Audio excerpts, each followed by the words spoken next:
Una de las cosas que más contribuyó a imprimirle a Aguadas fisonomía de ciudad culta fueron los centros literarios, y además las publicaciones de periódicos y revistas que no fueron pocos. Los centros literarios fueron espacios de expresión, de oralidad, de disfrute literario, donde los estudiantes mostraban otra faceta de su cotidianidad académica, con diversos contextos para representaciones teatrales, monólogos, cuentería, expresiones artísticas, personificaciones, canto, poesía y mucho más.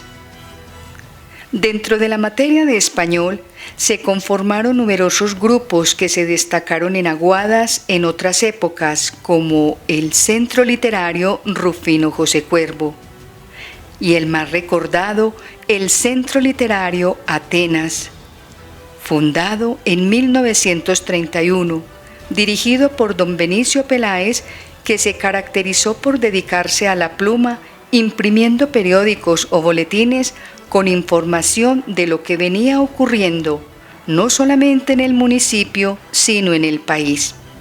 Este centro literario llevó este nombre para hacer alusión a la cultura griega antigua eminentemente marítima, dado a su emplazamiento en el corazón del Mediterráneo, de fuerte talante comercial y expansivo. Se organizaba político-socialmente en ciudades, estado, llamadas polis, las principales de las cuales fueron Atenas, Esparta, Corinto y Tebas. Abordamos en su lugar de trabajo al docente Alberto Sánchez Montoya, quien lleva varios años en el magisterio y conoció de primera mano los centros literarios y nos ayudará a despejar la inquietud de su finalidad y de las obras que realizaron. Tuve el orgullo, el honor, el privilegio de haber contado con excelentes docentes en el área de español y literatura.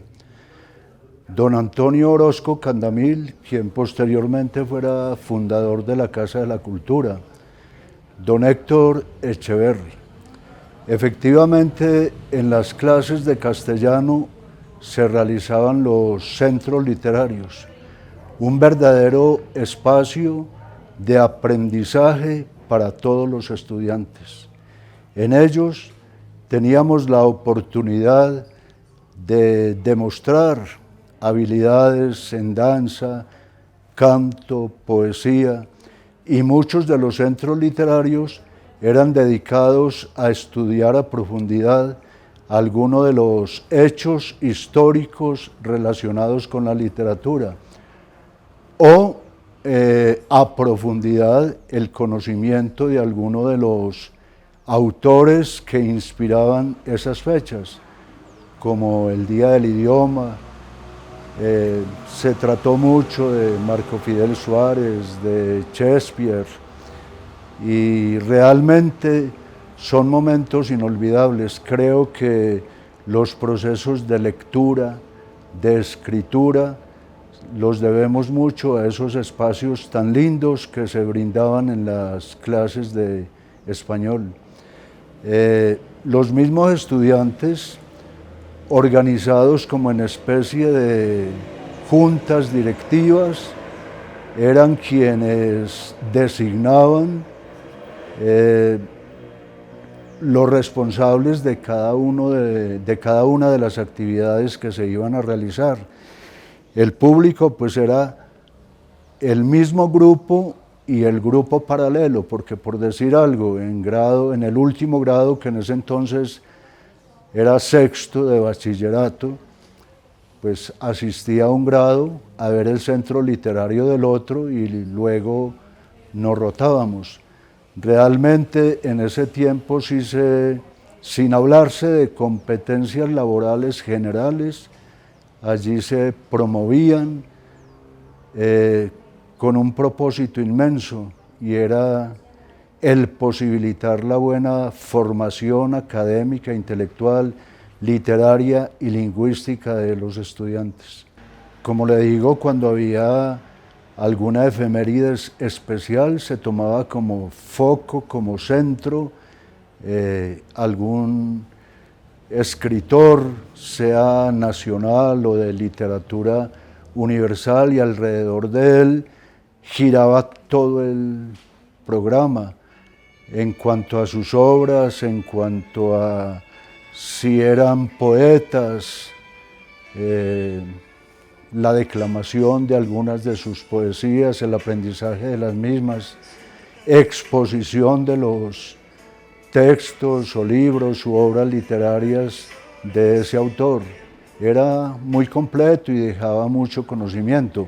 Además, algo importante es que servían de base para las semanas culturales. Allí ya se tenía la posibilidad de seleccionar lo mejor, que esta poesía estuvo muy bien interpretada por algunos de los estudiantes. Bueno, vamos a inscribirlo en la semana cultural, que esta canción, que este baile, que esta oratoria o este discurso estuvo muy bien, entonces llevémoslo a la semana cultural. Realmente allí se descubrían muchos valores.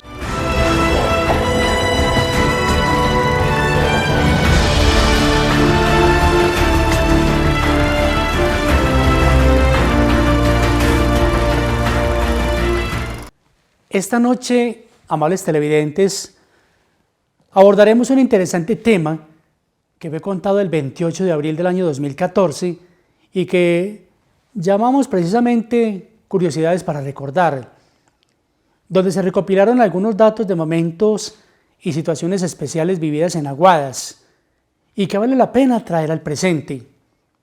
Una de ellas tiene que ver con la conformación de los centros literarios que existieron en Aguadas.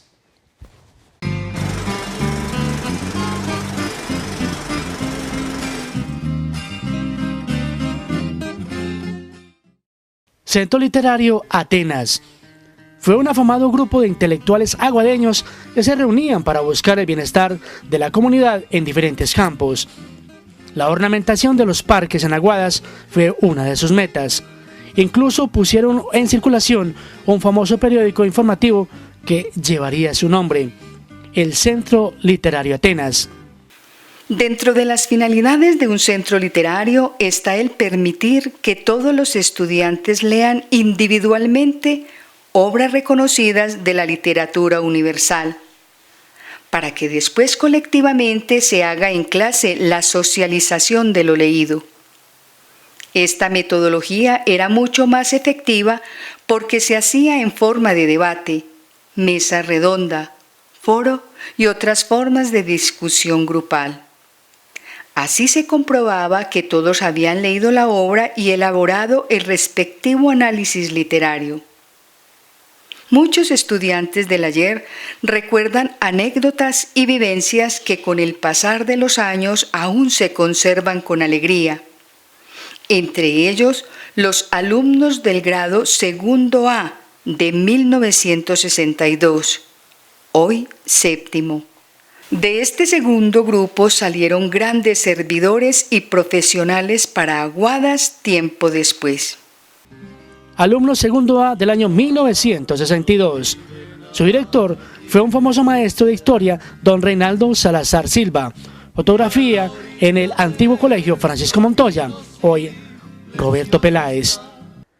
En la Casa de la Cultura Francisco Giraldo de Aguadas se guardan grandes reliquias y tesoros dignos de ser bien conocidos. Allí se guarda celosamente una de las obras del insigne escritor Lazarito Villegas, educador de vieja data, quien recibió en vida varios reconocimientos por su valioso aporte a la formación de generaciones de estudiantes y a contar la historia de Aguadas tomando como base la tradición oral. Jessica Ocampo Galvis, líder de cultura del municipio, nos ilustrará sobre este muy recordado maestro, Lazarito Villegas. Bueno, acá en la biblioteca nosotros contamos con una colección local bastante grande. Tenemos más de 300 libros de colección local. Encontramos diferentes libros de historiadores, también tenemos novelas, poesías, porque nuestra literatura aguadeña es bastante grande. Pero lo más importante es que tenemos muchos historiadores y entre ellos encontramos el doctor Javier Ocampo López, Aníbal Valencia, Francisco Franco. De don Lazarito Villegas, en este momento contamos en la biblioteca con un compendio importante de su historia. De don Lazarito Villegas podemos decir que él inició su labor de investigación en el corregimiento de Arma. Él a los 21 años comenzó su ejercicio en el magisterio en el municipio de Concordia, pero cuando inicia la guerra de los 1000 días, él tuvo que interrumpir esta labor porque esto era algo muy importante para su familia. Una vez terminada la guerra de los 1000 días, Lazarito Villegas es posesionado como maestro en el municipio de Aguadas. Esta labor la ejerció durante 34 años de su vida. Ya cuando termina sus labores en el magisterio, fue fundador y dirigió el periódico Monserrate.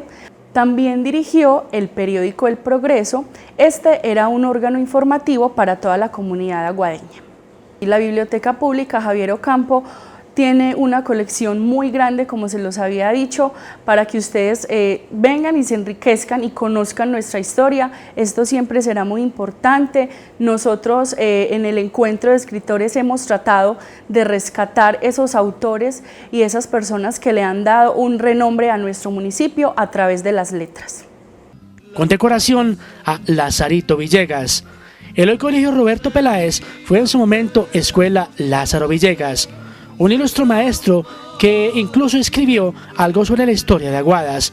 Fotografía en lo que conocemos hoy como Restaurante Venecia. Tras el asesinato del caudillo del pueblo, doctor Jorge Eliezer Gaitán Ayala, el 9 de abril de 1948, se desató en el país una fuerte violencia entre liberales y conservadores.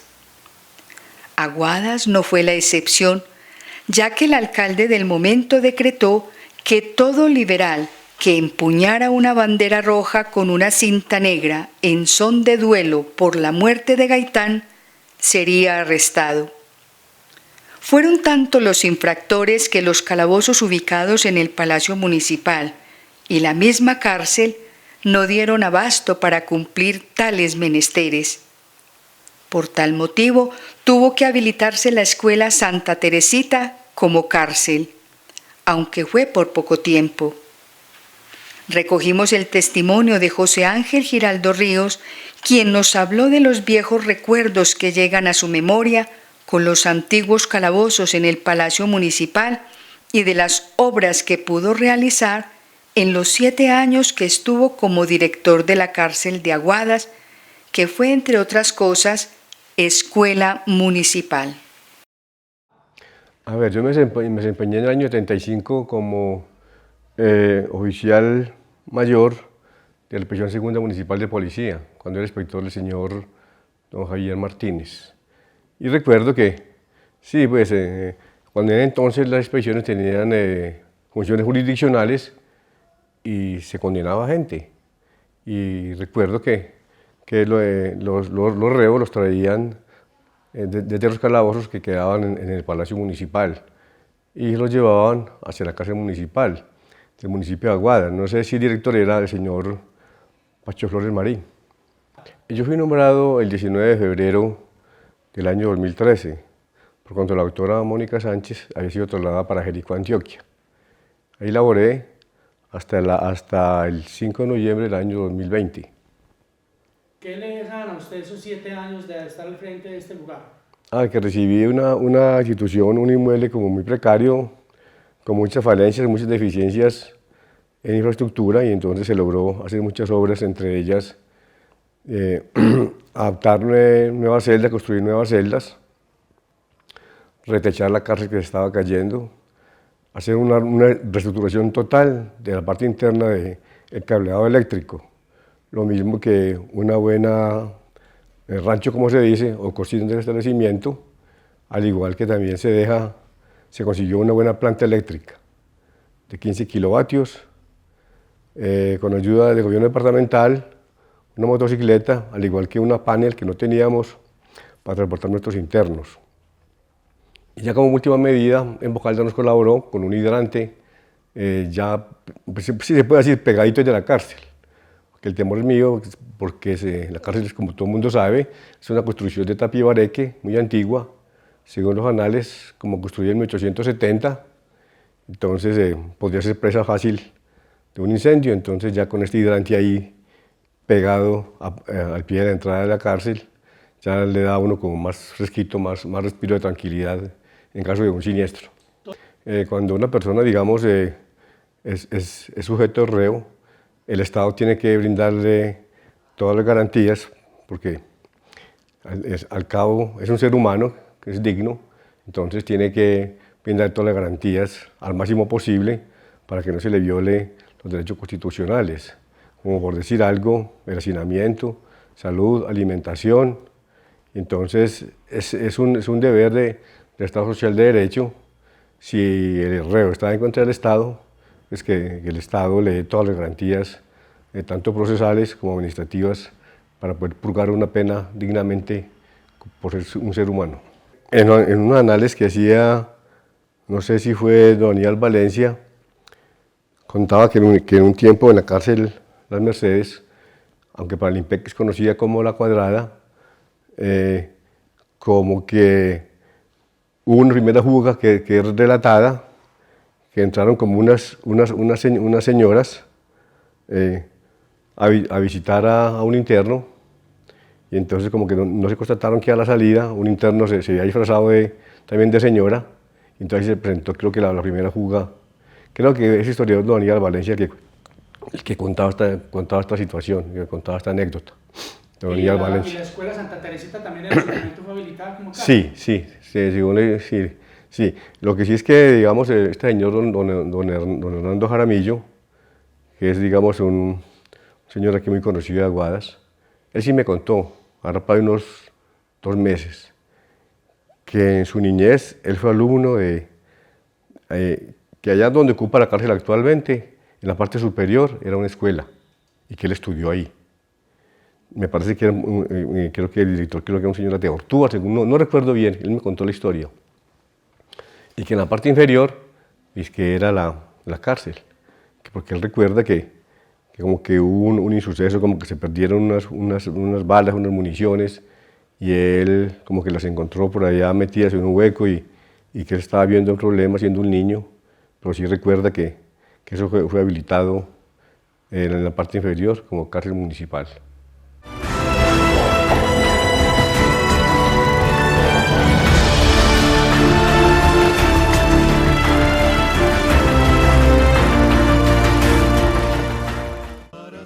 Antigua cárcel municipal. Se sabe con certeza que la escuela Santa Teresita en sus inicios fue la cárcel municipal. Eran tantos los infractores que allí eran llevados. Fotografía en una fiesta de Las Mercedes, patrona de los reclusos. Buscando el progreso y el generar empresa en Aguadas, existieron numerosas fábricas muy recordadas, entre ellas las fábricas de jabones, la curtimbrería Olivares, donde se trataban las pieles de los animales sacrificados en el matadero municipal. Además, la fábrica de confites o icacos, como fueron conocidas estas golosinas en otros tiempos. Pero ocupa un renglón importante la fábrica de gaseosas que existió en el municipio, y prueba de estas afirmaciones es la máquina que se guarda como una verdadera reliquia en la Casa de la Cultura Francisco Giraldo. Nos acercamos a este lugar y la líder de cultura, Jessica Ocampo Galvis, nos comentó algo bien interesante sobre las riquezas que se guardan en la sala de antigüedades de este importante lugar en Aguadas. Bueno, acá en la sala de antigüedades encontramos muchísimos elementos que han sido donados por la misma comunidad. Acá tenemos lo que es un mimeógrafo, tenemos fuelles, tenemos el viejo tocadiscos. En este lado encontramos lo que era la planta telefónica. Aquí encontramos la máquina en la que se elaboraban confites Entre ellos estaban los de aguardiente, las moritas, también estaban las colaciones, pero los más importantes eran los icacos de Anita. Doña Anita elaboró estos confites desde el año 1920 hasta el año 1958. En esta sala de antigüedades encontramos una embotelladora que perteneció a la fábrica de gaseosas Carta Roja. Precisamente aquí también encontramos las botellas que pertenecían a esa fábrica. Algunos historiadores nos comentan que las gaseosas eran cargadas a lomo de mula y esto producía un sonido particular, ya que las personas sabían cuando venía la famosa gaseosa Carta Roja por el sonido que producían. Además de esto, algunos modelos importantes de nuestro país posaban al lado de la famosa gaseosa Carta Roja. En la Casa de la Cultura Francisco Giraldo tenemos una colección muy grande, muchas familias nos han traído todo lo que ha sido importante para su historia, entonces nosotros esperamos que ustedes nos visiten. Este lugar tiene una importancia muy significativa para el municipio, acá ustedes pueden encontrar la historia y no sabemos si de algunos de sus familiares acá se encuentren pertenencias. La famosa gaseosa Carta Roja. En Aguadas se conocieron varias fábricas de gaseosas y de excelente calidad. Se dice que en nuestro municipio existieron fábricas de jabones, de cepillos y la famosa gaseosa Carta Roja fue la de más prestigio en su época. En la sala de antigüedades de la Casa de la Cultura se conserva todavía la embotelladora de esta gaseosa famosa, la Carta Roja. Un informe para su noticiero del canal Teleaguadas. Jorge Hernán Ramírez Torres. De esta manera hemos hecho un recorrido histórico por algunos de los hechos curiosos de este Aguadas del ayer, que ha dejado huellas en el progreso, berraquera y empuje de sus gentes. En próximas emisiones les contaremos más curiosidades para recordar y esperamos con estas memorias haber colmado las expectativas de lo que hace algunos años compartimos para ustedes en nuestra sección Aguadas del ayer, porque recordar es vivir.